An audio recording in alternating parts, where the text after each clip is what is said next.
Hello, comment ça va bien? J'espère que vous passez de bonnes fêtes. J'espère que vous gardez le moral malgré tout, hein.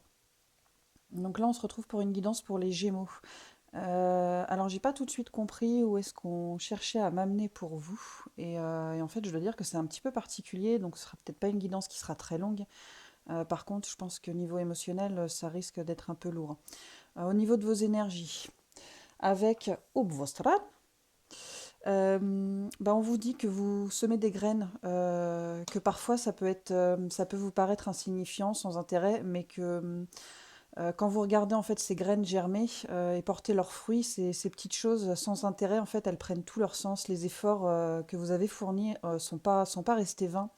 Et finalement, les mauvais souvenirs sont remplacés par ces nouveaux fruits, ces nouveaux souvenirs. Avec Esther Gaven, on est sur le besoin de retrouver son âme d'enfant, de voir à nouveau avec les yeux d'un enfant. En fait, la vie d'un adulte, ça nous fait perdre le fait de croire que tout est possible. Et en fait, quel que soit son âge, il faut continuer de jouer, il faut continuer de croire que tout est possible. Au niveau de votre état d'esprit,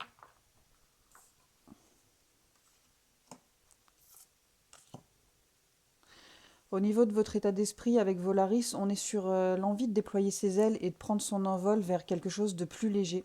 C'est comme si on avait envie de se laisser bercer, justement, hein, par cette âme d'enfant avec Esther Gaven. Mais on n'ose pas, on ne veut pas. Alors pourquoi on n'ose pas ou on ne veut pas? Parce qu'avec avec Thérase, en fait, vous n'êtes pas dans votre instant, vous êtes dans votre passé, conscient ou inconsciemment, hein. Vous restez bloqué sur ce moment malheureux dans votre vie. Et pourtant, ça fait partie de la vie, ça fait partie du cycle. Donc vous êtes bloqué là, sur cet instant-là. Et peut-être vous anticipez l'avenir, peut-être que vous ne vous autorisez pas à être heureux de peur d'être malheureux de nouveau. Par rapport à la situation actuelle, je vais étaler les cartes et je vous dirai ça après.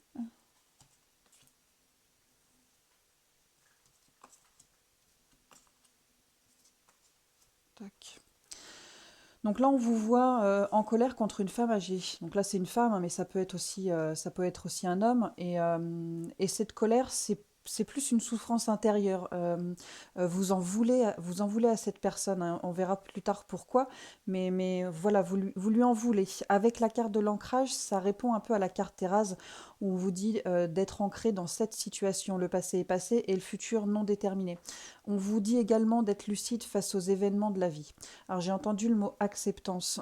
C'est en étant dans l'acceptance que vous vous permettrez une renaissance, une union intérieure.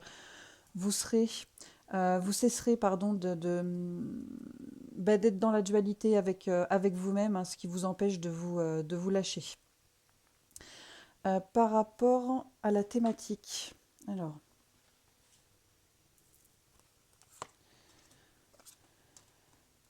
par rapport à votre thématique, c'est là où je me suis pris un peu la tête. Je me suis dit mais pourquoi? Pourquoi? Donc on a le pardon non accepté, le traumatisme d'adulte, les fuites, la fuite des problèmes, l'abondance bloquée et la mort traumatique. Alors j'ai pas tout de suite compris pourquoi la mort traumatique, hein, je voyais pas le rapport en fait. Du coup j'ai été voir un peu dans vos vies antérieures, mais il n'y a rien qui est ressorti par rapport à ça. Ça explique peut-être un petit peu la fuite des problèmes, mais pas la mort traumatique. Et en fait la mort traumatique c'est pas vous, c'est la mort d'un proche. C'est la mort de cette personne âgée qui a été traumatique pour vous. Ça explique justement le traumatisme d'adulte et la colère avec le pardon non accepté. Le fait de ne pas regarder les choses en face, ça ne résout rien, bien au contraire, ça bloque l'évolution des choses pour vous finalement. Cet état de colère amène d'autres situations finalement qui vont vous garder dans cet état d'esprit, euh, une sorte d'injustice, peut-être, ouais, c'est ce qui me vient. Et du coup, ça bloque l'abondance, hein. Euh, je crois que la fuite des problèmes, c'est quelque chose de récurrent chez vous, parce que du coup, quand je vais voir dans vos vies antérieures, je tombe sur partir ou voyager. Pardon. Et en fait, on vous dit que c'est dans une ou plusieurs vies, vous aviez la propension à bouger, à ne pas rester au même endroit très longtemps. Et finalement, je pense que dans cette vie, ça se répercute de cette façon.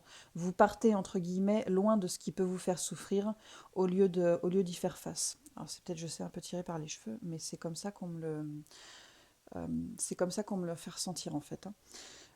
Ce sur quoi il faudrait travailler. Alors vous avez votre libre arbitre, vous le faites si vous en avez envie, et on verra après ce que ça va vous apporter. Tac. Alors, avec la carte du feu, en fait, elle résonne avec la carte du chakra cœur, hein. Vous êtes en train de fermer votre cœur, en fait, par peur de la douleur. Et malheureusement, en fait, certains événements ne peuvent pas être changés, hein. C'est, comme j'ai dit tout à l'heure, c'est dans l'ordre des choses. Voilà, ça fait partie du cycle.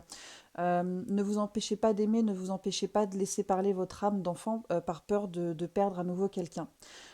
Et c'est là, en fait, peut-être le message de ces deux cartes-là, de continuer à voir avec les yeux d'un enfant, à vous émerveiller, à vibrer, à profiter au maximum de ce CE et ce CEX, SEX, mais bien sûr, de ceux et ceux qui vous entourent, parce que comme ça, vous vous créez des souvenirs qui sont bien plus importants finalement que les mauvais moments et qui sont importants, oui. Avec la carte Mea culpa, avec elle, en fait, c'est simplement, on vous dit simplement d'accepter la douleur du passé et de la transformer pour pouvoir aider les autres dans le passage de cette étape. Euh, je voyais un parent qui essayait d'expliquer les choses à son enfant, mais qui n'y croit pas lui-même. Comment les expliquer quand on croit pas, ouais, quand on croit pas aux choses. Et je pense que c'est ça, en fait, le fait de pouvoir accepter, de pouvoir comprendre que ça fait partie de la vie, c'est comme ça que ça doit être. Ben, ça vous permet, ouais, expier, j'entends expier, ça vous permet d'expier ce traumatisme en fait, et de pouvoir aller de l'avant, et du coup de pouvoir à votre tour en fait pouvoir soutenir les personnes que vous croisez qui vont peut-être pouvoir rentrer aussi dans ces énergies-là. Avec le partage, ben, on rejoint un petit peu le feu et le chakra cœur. On vous demande de vous ouvrir au monde.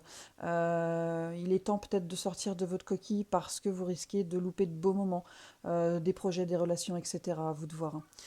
Avec la carte de la guidance, on vous dit que vous n'êtes jamais seul, d'autant moins dans des périodes qui sont difficiles. Vous ne le voyez peut-être pas, mais des aides, entre guillemets, en fait, se manifestent quand vous le demandez consciemment ou inconsciemment. Ça se manifeste par des synchronicités, des plumes, des heures miroirs, des paroles de chansons, par tout un tas de petites choses, en fait, qui, quand vous êtes trop dans le mental, vous ne les voyez pas. Et pourtant, elles sont là pour vous guider, pour vous aider. Donc, il faut essayer de faire le calme en vous, d'exposer ce qui vous pose problème à voix haute dans votre cœur, comme vous le ressentez en fait, et de demander du soutien et de vous tenir prêt à recevoir en fait votre guidance sous quelque forme que ce soit. Voilà. Euh, L'évolution, ce qui peut se profiler si vous décidez de travailler. Alors, donc avec Karina, en fait, elle symbolise des fondations solides. Si votre base est solide, vous résisterez aux tempêtes. D'où l'ancrage en fait qui est important. Ce travail d'acceptance, de lâcher prise, d'ouverture de cœur, ça vous permet d'être plus fort, d'être plus ancré et de pouvoir faire face à l'adversité. Je dis pas que ça va, je dis pas que ça vous fera plus mal, mais vous le vivrez mieux. Ça va vous aider, hein, avec Corona Borealis à l'envers. Euh, ça va vous aider à vous sortir de ce malheur dans lequel vous êtes muré et vous aider à aller de l'avant pour la suite. Avec Corona Australis, en gros, on vous dit de ne pas lâcher l'affaire, d'accord? Même si ça semble ardu, faut vous tenir à vos prises de décision. Et avec Draco, on vous dit que euh, vous ne pourrez pas être au top devant chaque épreuve, mais c'est pas grave parce qu'en fait tout est juste. Même ce que vous vivez là actuellement, même cet état d'esprit dans lequel vous êtes là, tout est juste parce que c'est une étape par laquelle vous devez passer pour pouvoir grandir. Et on vous dit que c'est pas grave si vous n'êtes pas au top devant chaque épreuve. Ça vous amène juste l'expérience nécessaire en fait qui va permettre qui va vous permettre d'être plus fort par rapport à l'adversité. Voilà. Ensuite, qu'est-ce que j'avais? Oui, j'avais tiré. On va essayer de ne pas faire trop de bruit avec la chaise. Hop. J'avais tiré des cartes. J'avais tiré ces petites cartes-là. Peut-être ça vous parlera, peut-être ça vous parlera pas. Vous prenez ou pas. Et du coup, je vais vous lire les cartes. J'en ai 6 qui sont sorties. Alors. Je suis mort sans douleur, libère-toi de l'inquiétude et de la culpabilité. En tant qu'âme, nous ne ressentons pas la mort physique. Je me souviens qu'en un clin d'œil, j'étais à l'extérieur de mon corps et je l'observais d'en haut. J'ai immédiatement éprouvé un sentiment intense de bonheur et de paix. C'était indescriptible et pourtant je voulais le dire à tout le monde. J'étais aussi capable de voir les pensées que tu créais et portais dans ton esprit. Nous sommes de pures vibrations énergétiques de lumière. Sache que nos pensées de culpabilité et d'inquiétude bloquent notre lumière. Elles ne sont utiles ni à toi ni à moi et créent des débris superflus.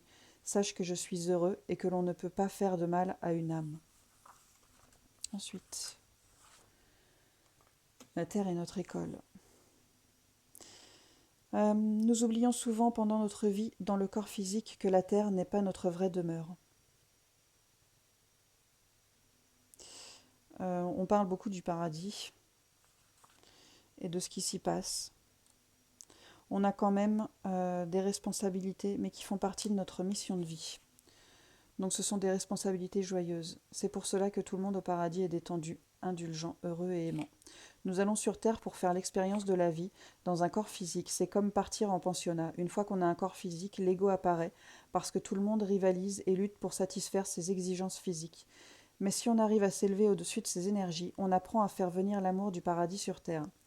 Cela peut prendre plusieurs vies pour comprendre ce concept simple et pourtant pas si simple. Heureusement, je suis là pour t'aider à apprendre ce qui est vraiment important pour ta croissance spirituelle, l'amour. Plus tu arrives à te percevoir et à percevoir les autres à travers le regard aimant du paradis, plus tu comprendras que chacun fait du mieux qu'il peut. Tu auras de la compassion pour toi-même et pour les autres, et c'est à ce moment-là que tu auras terminé tes devoirs. Alors, même si tu ne le comprends pas maintenant, il y a une raison à tout. Il y a un ordre divin qui régit tout ce qui arrive, et cela inclut le moment de mon décès. Je suis conscient que tu n'étais pas prêt à me laisser partir, et à bien des égards, je ne l'étais pas non plus. Depuis ma disparition, j'ai reçu un accompagnement spirituel pour m'aider à acquérir une vue d'ensemble de ma vie et de ma mort. Aujourd'hui, je comprends que je devais partir de cette façon, cela faisait partie de mon contrat d'âme et du tien aussi. Aujourd'hui, je vois que dans cet univers, Aujourd'hui, je vois que tout dans cet univers est calculé avec une précision mathématique. Décidément, je ne vais pas y arriver. Aujourd'hui, je vois que tout dans cet univers est calculé avec une précision mathématique. Il n'y a pas d'accident. À un certain niveau, ton âme savait que j'allais partir avant que tu ne le saches toi-même. Nous nous préparons tous deux à cette transition depuis le début de notre relation. Je suis reconnaissant pour tous les beaux moments que nous avons partagés et pour les enseignements que j'ai tirés des moments difficiles. Tout est divinement parfait. Je ne sais pas si vous entendez le chat, mais moi je l'entends. N'aie pas peur. Ma transition a tout changé, pour toi comme pour moi, et peut-être as-tu peur de l'avenir à cause de cela. Sache que tu n'as aucune crainte à avoir, mon amour. Je peux t'assurer que le paradis entier veille sur toi, moi y compris. Même si tu ne peux plus être en ma présence physique, tu peux absolument compter sur ma présence spirituelle, qui à bien des égards est bien plus puissante qu'au temps où mon âme était confinée dans mon corps. Mon amour pour toi s'est amplifié maintenant que je ne suis plus contraint ni distrait par les exigences physiques. Et avec mon amour accru pour toi, je peux t'aider encore plus.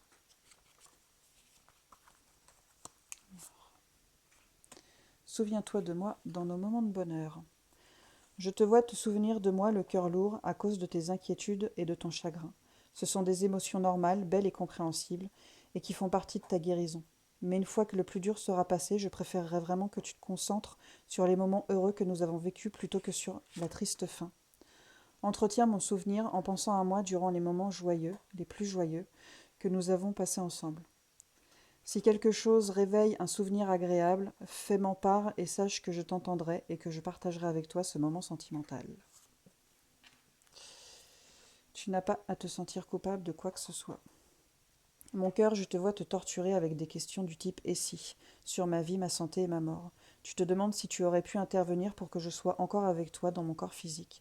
Je suis auprès de toi en cet instant, même pour calmer et chasser ces pensées. Il est très important que tu comprennes que tu n'as rien fait de mal, que le moment de ma mort physique était divinement programmé et que tu n'aurais rien pu y changer. Je t'en prie, arrête de t'imposer le fardeau de la culpabilité. Quand tu te sens coupable, tu ne fais que perdre ton temps sur terre qui est censé être mis au service de l'amour. La culpabilité ne défait rien. Je me suis pardonné pour tout ce que je pense avoir fait ou ne pas avoir fait, mais au final j'ai appris que tout est déjà pardonné. Et je prie pour que tu te pardonnes toi aussi, parce que tu es parfaitement aimé et incompris.